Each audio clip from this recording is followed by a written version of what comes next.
Livro Escape from Freedom, Medo à Liberdade, de Erich Fromm. Capítulo 1. Liberdade, um problema psicológico?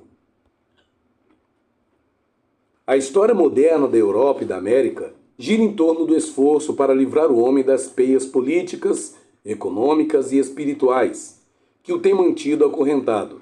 As batalhas pela liberdade foram sustentadas pelos oprimidos, pelos que queriam novas liberdades, contra os que tinham privilégios a defender. Enquanto uma classe lutava por se libertar da dominação, ela própria acreditava estar lutando pela liberdade humana, e assim era capaz de apelar para um ideal, o anseio de liberdade que existe arraigado em todos os oprimidos.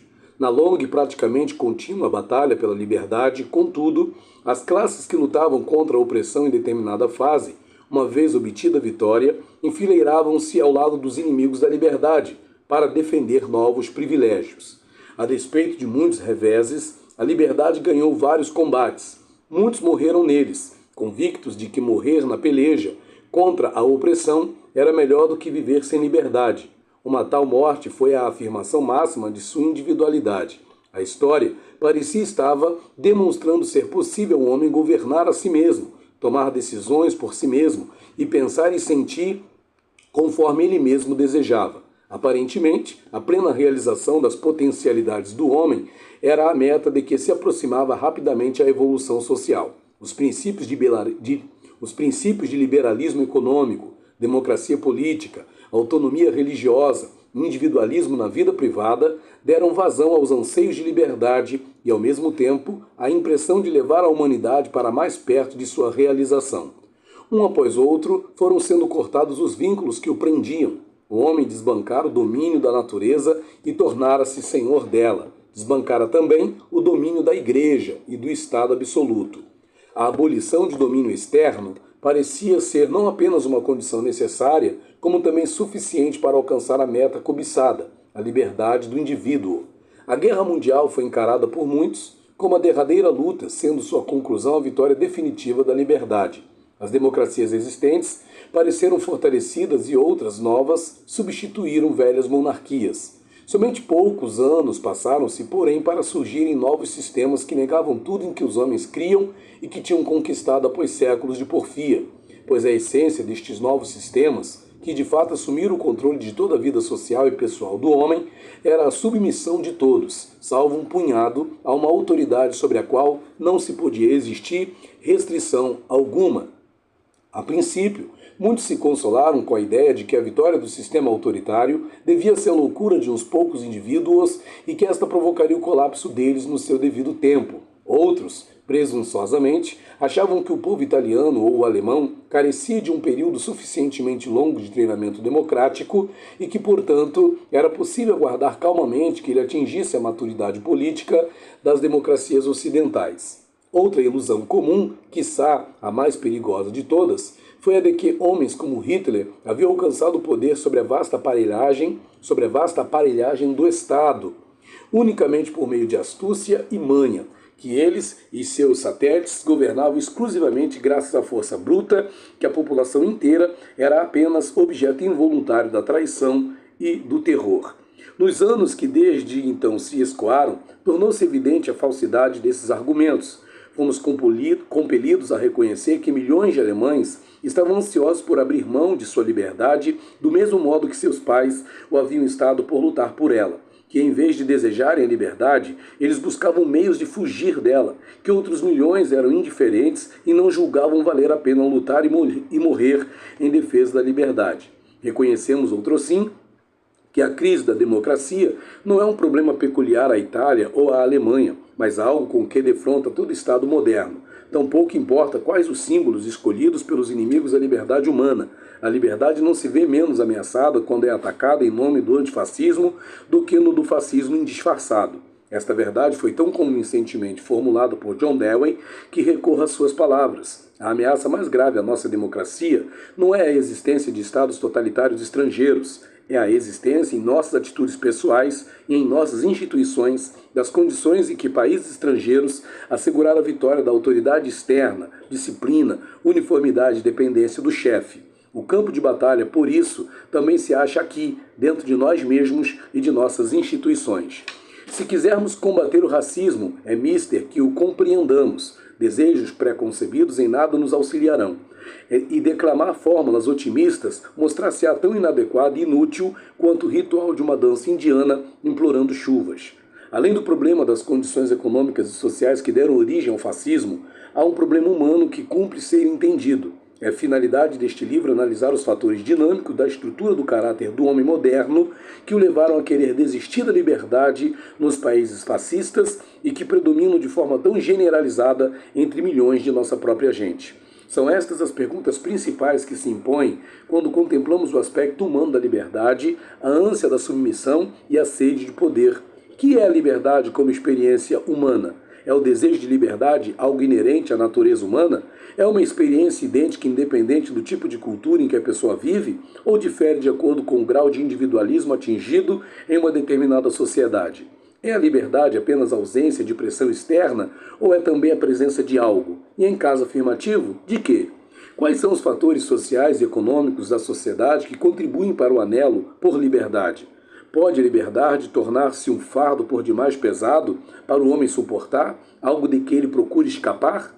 Por que então a liberdade é para muitos um objetivo cobiçado e para outros uma ameaça? Não haverá igualmente, além de um desejo inato de liberdade, uma aspiração instintiva à submissão? Se não há, como podemos explicar a atração que muitos encontram hoje na submissão a um chefe? A submissão é sempre uma autoridade manifesta. A submissão é sempre a uma autoridade manifesta ou há também submissão a autoridades interiorizadas como o dever ou a consciência, a compulsões interiores ou a autoridades anônimas como a opinião pública? Haverá uma satisfação recôndita em submeter-se e, neste caso, qual é a sua essência? O que é que cria no homem uma sede de poder insaciável? Será o vigor de sua energia vital ou será uma debilidade e incapacidade fundamental para experimentar a vida espontânea e amorosamente? Quais são as condições psicológicas que constituem a força destes anelos? Quais são as condições sociais em que, por sua vez, essas condições psicológicas se alicerçam? A análise do aspecto humano da liberdade das forças autoritárias obriga-nos a encarar um problema geral, qual seja do papel que os fatores psicológicos desempenham como forças ativas no processo social. E isto, eventualmente, leva ao problema da interação dos fatores psicológicos, econômicos e ideológicos no processo social. Qualquer tentativa compele-nos a reconhecer o papel dos fatores psicológicos. Isso porque estamos lidando aqui com um sistema político que, em última análise, não apela para forças simbólicas do homem, que julgávamos inexistentes, ou, na pior hipótese, de há muito mortas. A imagem familiar do homem nos últimos séculos era de um ser racional, cujas ações eram determinadas por seu interesse próprio e pela capacidade para agir em conformidade com este. Mesmo autores como Hobbes, que identificou a ânsia de poder e a hostilidade como forças propulsoras do homem, explicaram a existência delas como decorrência lógica do interesse próprio.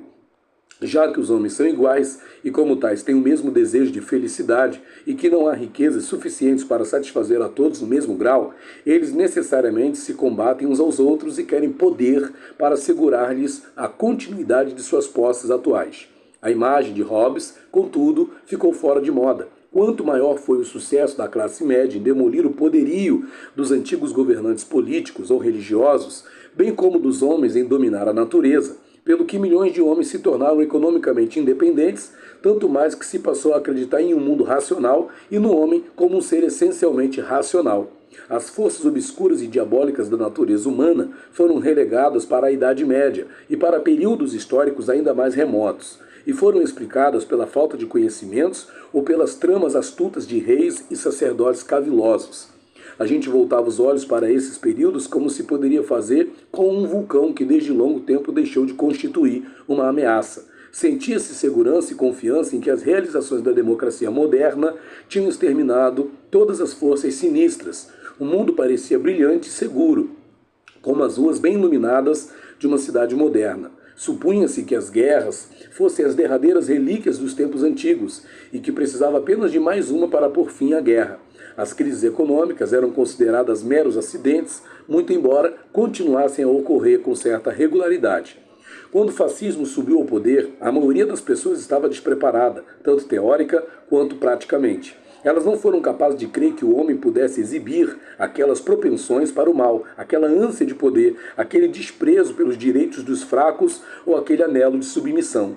Só uns poucos haviam se dado conta do ribombo do vulcão que precedeu a erupção. Nietzsche havia perturbado o otimismo enfatuado do século XIX. O mesmo fez Marx, de maneira diferente. Outro alerta viera um tanto mais tarde de Freud. Com efeito, ele e a maioria de seus discípulos só tinham uma noção bastante ingênua do que se passa na sociedade, e a maior parte de suas aplicações da psicologia a problemas sociais foram explicações ilusórias. Todavia, ao dedicar seu interesse aos fenômenos dos distúrbios emocionais e mentais do indivíduo, ele conduziu-nos até o topo do vulcão e fez-nos olhar para dentro da cratera fervente.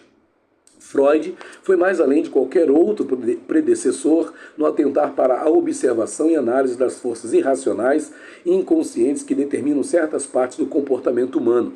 Ele e seus seguidores da psicologia moderna não só desvendaram o setor irracional e inconsciente da natureza humana, cuja existência tinha sido negligenciada pelo racionalismo moderno.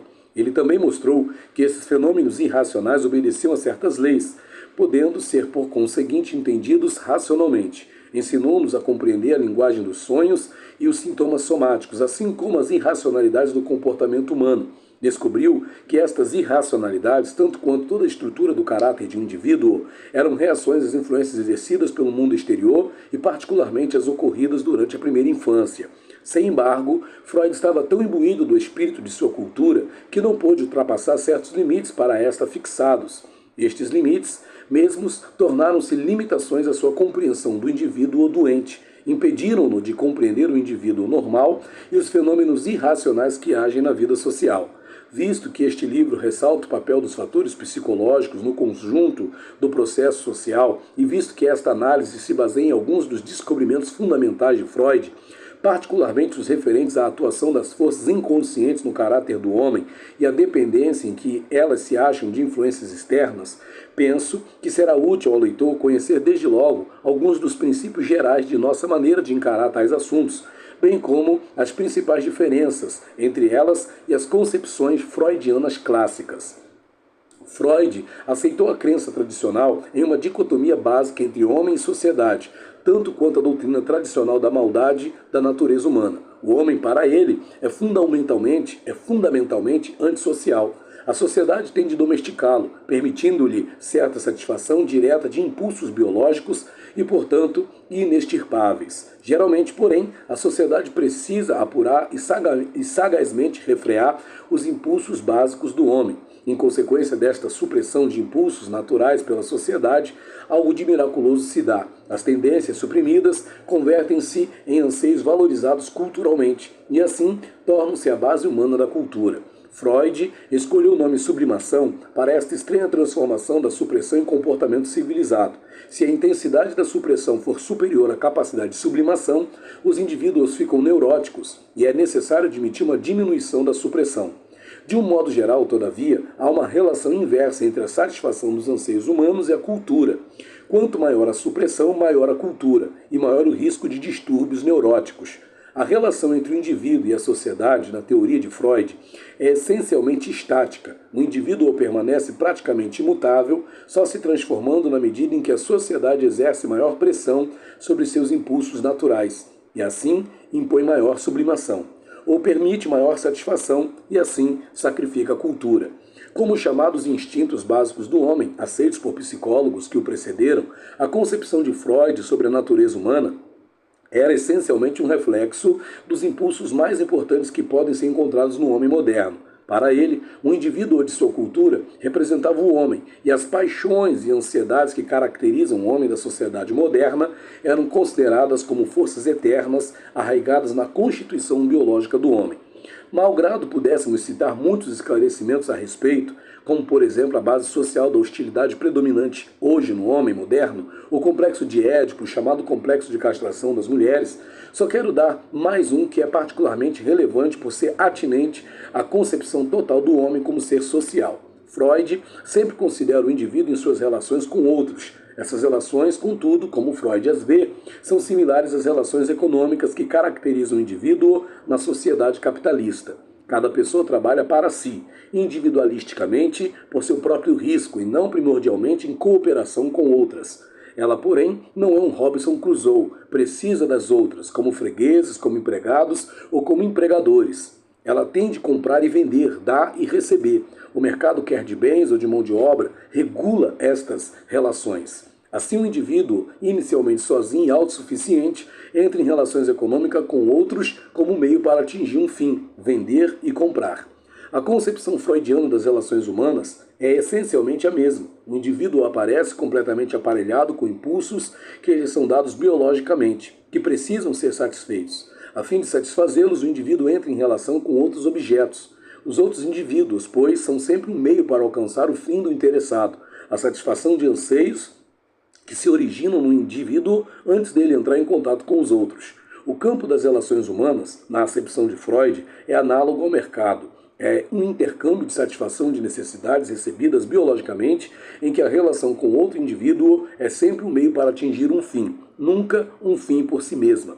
Contrariando o ponto de vista de Freud, a análise apresentada neste livro baseia-se na suposição de que o problema crucial da psicologia é o do tipo específico de relacionamento do indivíduo com o mundo, e não da satisfação ou frustração desta ou daquela necessidade instintiva per se. Ademais, na suposição de que a relação entre homem e sociedade não é estática. Não é como se tivéssemos, de um lado, um indivíduo aparelhado pela natureza, com certos impulsos, e de outro, a sociedade como algo à parte dele, satisfazendo ou frustrando essas propensões inatas. Embora haja certas necessidades, como fome, sede, satisfação sexual, comuns a todo homem, os impulsos que contribuem para as diferenças de caráter dos homens, como amor e ódio, a sede de poder e o anseio de submissão, fruição do prazer sensual e o medo deste, são todos produtos do processo social. As mais belas, assim como as mais feias inclinações do homem, não são parte de uma natureza humana fixa e recebida biologicamente, mas provém do processo social que forma o homem. Por outras palavras, a sociedade não tem somente uma função supressora, conquanto também a tenha, mas igualmente uma função criadora. A natureza do homem, suas paixões e ansiedades são um produto cultural. De fato, o homem mesmo é a mais importante criação e realização da continuidade do esforço humano, a cujo registro damos o nome de história. É justamente missão da psicologia social compreender este processo da criação do homem na história, porque certas mudanças definitivas no caráter do homem têm lugar de uma época histórica para outra. Porque o espírito do Renascimento é diferente do da Idade Média. Porque a estrutura do caráter do homem no capitalismo monopolista diverge do observado no século XIX. A psicologia social tem de explicar por que novas capacidades e novas paixões, boas ou más, passam a existir. Verificamos, assim, por exemplo, que desde o Renascimento até nossos dias, os homens têm ardido de ambição de fama. Apesar deste anelo, que hoje parece tão natural, pouco se evidencia no homem da sociedade medieval. No mesmo período, os homens desenvolveram uma apreciação da beleza natural que antes não possuíam, ainda mais nos países do norte da Europa. A partir do século XVI, o homem desenvolveu um desejo insaciável e obsessivo de trabalhar que faltara ao homem livre antes daquela época. O homem, porém, não é apenas feito pela história, é ele quem faz esta. A resolução desta, aparentemente, contradição constitui o campo da psicologia social. É sua missão mostrar não somente como as paixões, desejos e ansiedades modificam-se e desenvolvem-se como um resultado do processo social, mas também como as energias humanas, assim moldadas em formas específicas, por sua vez, convertem-se em forças produtivas, moldando o processo social. Assim, por exemplo, a ânsia de fama e sucesso e o ímpeto de trabalhar são forças sem as quais não teria podido formar-se o capitalismo moderno. Sem estas e várias outras forças humanas, teria faltado ao homem um ímpeto para agir de acordo com as exigências sociais e econômicas do moderno sistema comercial e industrial. Decorre daí o ponto de vista apresentado neste livro, difere do de Freud, Decorre daí que o ponto de vista apresentado neste livro difere do de Freud, visto discordar terminantemente de sua interpretação da história como sendo a resultante de forças psicológicas que por si mesmas não são socialmente condicionadas. Discorda da mesma forma das teorias que desprezam o papel do fator humano como um dos elementos dinâmicos do processo social. Esta crítica não se dirige apenas contra teorias sociológicas que explicitamente pretendem eliminar os problemas psicológicos da sociologia, como as de Durkheim e sua escola, mas também contra as mais ou menos matizadas pela psicologia behaviorista. É comum a todas essas teorias a admissão de que a natureza humana não possui um dinamismo próprio e de que as mudanças psicológicas devem ser entendidas em função do desenvolvimento de novos hábitos como uma adaptação a novos padrões culturais. Estas teorias, malgrado falem do fator psicológico, ao mesmo tempo reduzem-no à mera sombra dos padrões culturais. Só uma psicologia pode ir além de louvores fingidos ao fator humano. Conquanto não haja uma natureza humana imutável, não podemos encarar esta como sendo infinitamente maleável e apta a ajustar-se a qualquer espécie de condições sem formar um dinamismo psicológico próprio. A natureza humana, embora sendo produto da evolução histórica, tem certos mecanismos e leis inerentes que compete à psicologia descobrir. A esta altura, parece necessário, para melhor compreensão do que ficou dito e do que virá a seguir, discutir a noção de adaptação. Esta discussão oferece simultaneamente uma elucidação do que compreendemos por mecanismos e leis psicológicos. Parece-nos útil distinguir entre adaptação estática e dinâmica. Por adaptação estática, referimos-nos a uma adaptação a padrões que não alteram o conjunto da estrutura do caráter, implicando apenas a adoção de um novo hábito. Exemplo deste tipo de adaptação é a mudança do hábito de comer dos chineses para o hábito ocidental de utilização de garfo e faca. Um chinês que venha para os Estados Unidos se adaptará a este novo padrão, porém essa adaptação em si mesma pouco efeito terá na personalidade dele.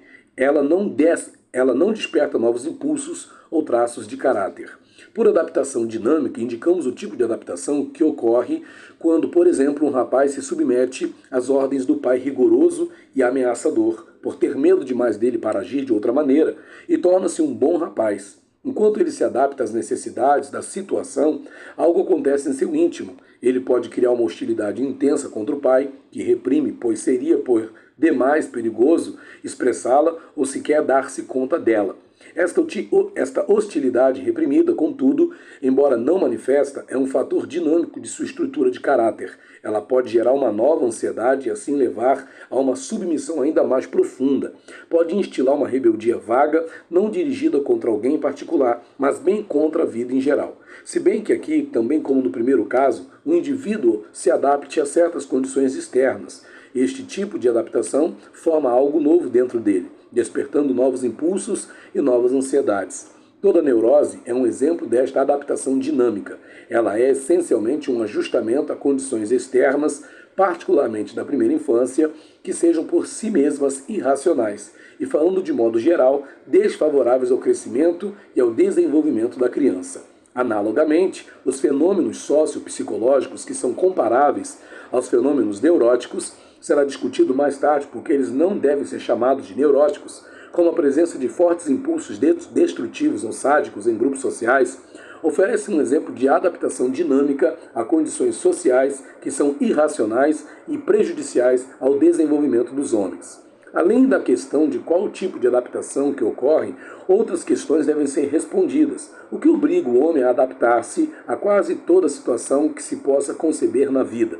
E quais são os limites de sua adaptabilidade? Ao responder a estas perguntas, o primeiro fenômeno que temos de examinar é o fato de haver certos setores da natureza do homem que são mais flexíveis e adaptáveis do que outros. Os anelos e traços de caráter em que cada homem difere dos demais revelam uma grande dose de elasticidade e maleabilidade. Amor, destrutividade, sadismo, a tendência à submissão, a sede de poder, o alheamento, o desejo de autoengrandecimento, a paixão de poupança, a fruição do prazer sexual e o temor à sensualidade.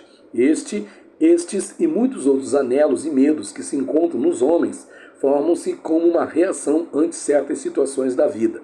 Eles não são especialmente flexíveis, pois uma vez que se tenham tornado parte do caráter de uma pessoa, não desaparecem nem se convertem em outro impulso com facilidade. Contudo, são flexíveis no sentido de que os indivíduos, particularmente em sua infância, criam uma ou outra necessidade de acordo com o conjunto das condições em que vivem. Nenhuma dessas necessidades é fixa e rígida, como se for uma parte inata da natureza humana, que em quaisquer circunstâncias aparece e tem de ser satisfeita. Contrastando com essas necessidades, há outras que são parte indispensável da natureza humana e carecem imperiosamente de ser atendidas, ou sejam, as necessidades radicadas na organização fisiológica do homem, como a fome, a sede, a necessidade de sono e assim por diante. Para cada uma destas, existe um certo limiar, além do qual a ausência de satisfação é insuportável. E quando este é ultrapassado, a tendência para satisfazer a necessidade assume a característica de um impulso onipotente. Todas essas necessidades fisiologicamente condicionadas podem ser resumidas na ideia de uma necessidade de conservação individual. Esta faz parte da natureza humana e exige satisfação em quaisquer circunstâncias, formando, por conseguinte, a motivação primária do comportamento humano. Simplificando, podemos dizer, o homem tem de comer, beber, dormir, proteger-se contra os inimigos e etc. A fim de fazer tudo isso, ele tem de trabalhar e produzir. O trabalho, todavia, não é nada de geral ou abstrato. É sempre trabalho concreto, isto é, um tipo determinado de trabalho em um determinado tipo de sistema econômico. Uma pessoa pode trabalhar como escravo em um sistema feudal, como campônio em um pueblo indiano, como negociante independente em uma sociedade capitalista, como vendedor em uma moderna loja de departamentos, como operário em uma esteira rolante de uma grande fábrica. Essas espécies diferentes de trabalho exigem traços de personalidade inteiramente diferentes e contribuem para o estabelecimento de tipos diferentes de relacionamento com as demais pessoas. Quando o homem nasce, o cenário está montado para ele. Ele tem de comer e de beber e, portanto, tem de trabalhar. Isto significa que tem de trabalhar nas condições particulares e segundo as formas que lhe são impostas pela espécie de sociedade em que nasceu. Ambos são impostas pela espécie de sociedade. Ambos os fatores, sua necessidade de viver e o sistema social, em princípio, não podem ser modificados por ele como indivíduo. E são os fatores que determinam o desenvolvimento dos outros traços que revelam maior plasticidade. Assim, o estilo de vida, tal como é demarcado para o indivíduo pela peculiaridade de um sistema econômico, torna-se o fator primordial na determinação de toda a estrutura de seu caráter, porquanto a necessidade imperiosa de conservação individual força-o a aceitar as condições em que tem de viver. Isto não quer dizer que não possa tentar, junto com outros, efetuar certas mudanças econômicas e políticas, porém, basicamente sua personalidade é moldada pelo estilo de vida particular, o qual já defrontou quando criança no seio da família, que representa todos os aspectos típicos de uma determinada sociedade ou classe. As necessidades condicionadas fisiologicamente não são a única parte imperativa da natureza humana. A outra parte igualmente irresistível, que não se acha enraizada em processos corporais, mas na própria essência do estilo e prática da vida humana. A necessidade de relacionar-se com o mundo exterior a si próprio, a necessidade de evitar a solidão. Sentir-se completamente sozinho e isolado conduz à desintegração mental, e tal qual a fome física conduz à morte. Este relacionamento com outros não quer dizer contato físico. O indivíduo pode ficar só na acepção material por muitos anos e, sem embargo, estar relacionado com ideias, valores ou pelo menos padrões sociais que lhe dão um sentimento de comunhão e de relacionamento. Nota 7. Desejo alertar o leitor contra uma confusão que geralmente ocorre com relação a este problema. A estrutura econômica de uma sociedade, ao determinar o estilo de vida do indivíduo, age como uma condição para a formação da personalidade.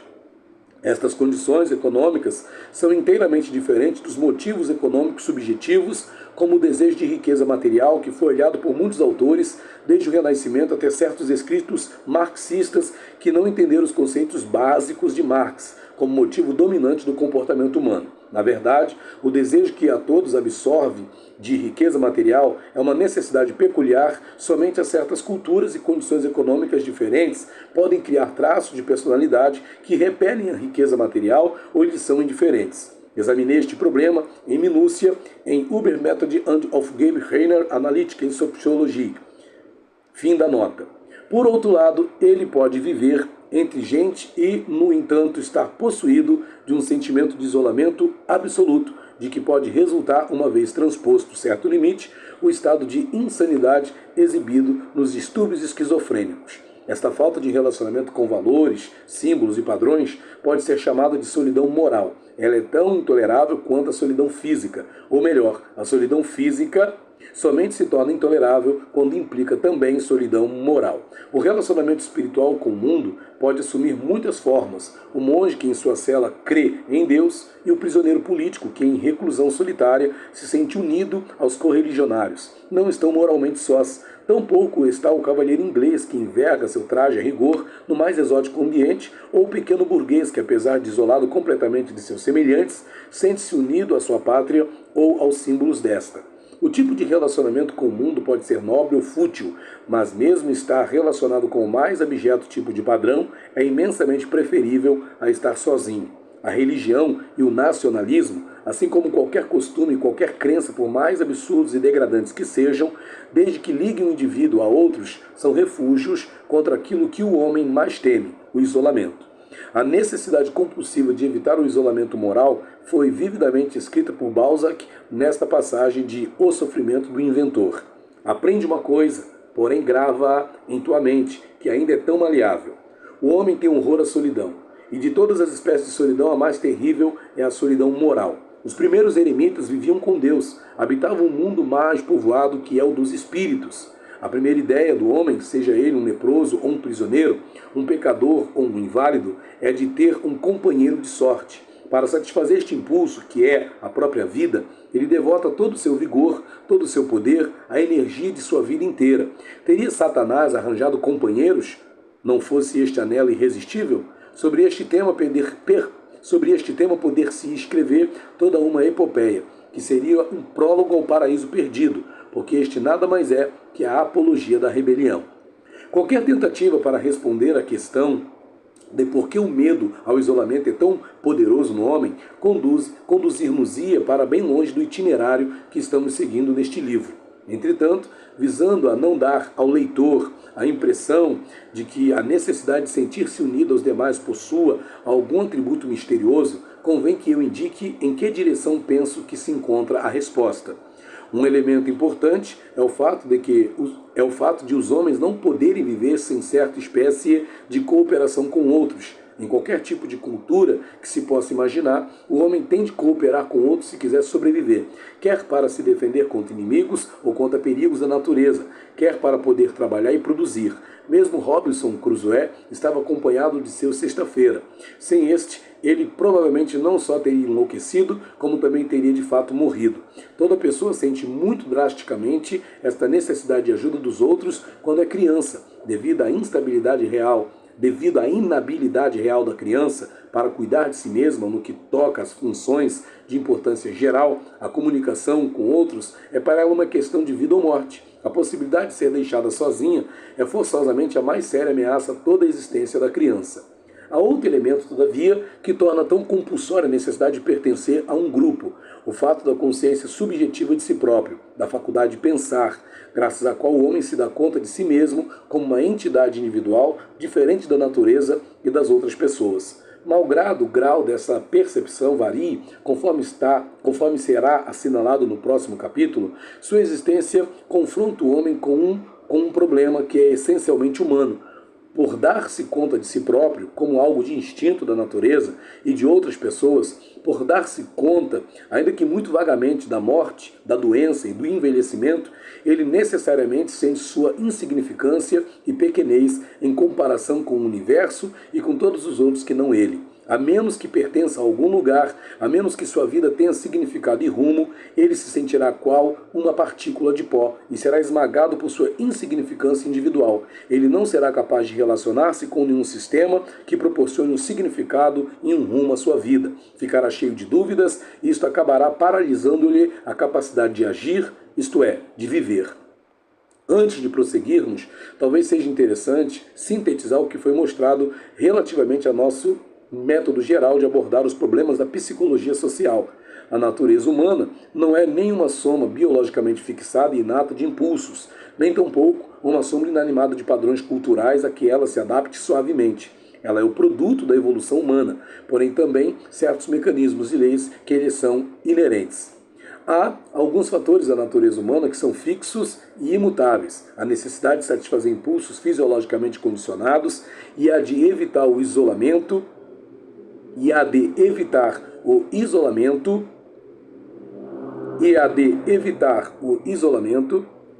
e a solidão moral.